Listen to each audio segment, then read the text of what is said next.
Hello everyone. Today I will show you how people communicate differently depending on how they are talking. In this vlog, I will have two conversions. The first is with my friend using a casual style. The second is with my teacher using a formal style. In both situations, I will ask for an extension on my assignment. After the scenes, I will share my aha moment. Scene 1. Talking to a friend. Casual style.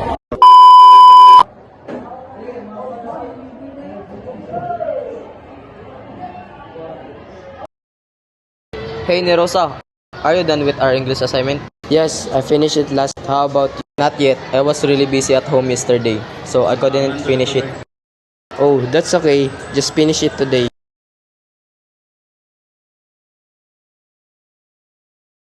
I'm worried because the deadline is today. Do you think our teacher will let me submit it tomorrow? Maybe, just explain your reason honestly.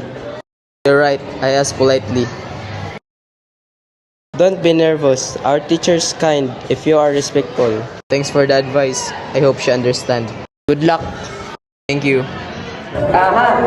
I noticed that I use casual words and a relaxed tone because I was talking to my friends. Since we are close, I felt comfortable speaking informally.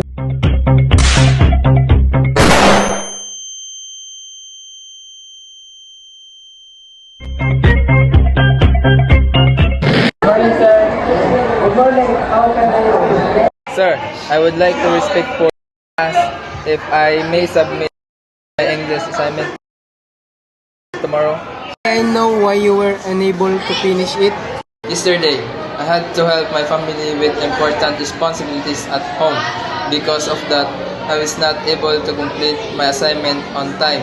I sincerely apologize for the delay. Thank you for being honest and respectful.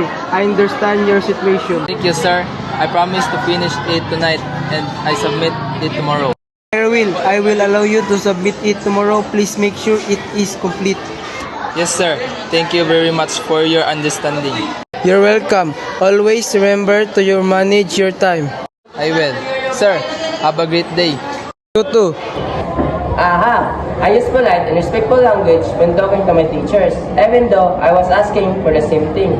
I changed my communication style because the audience and the situation were different. This taught me that effective communication depends on who you are talking to.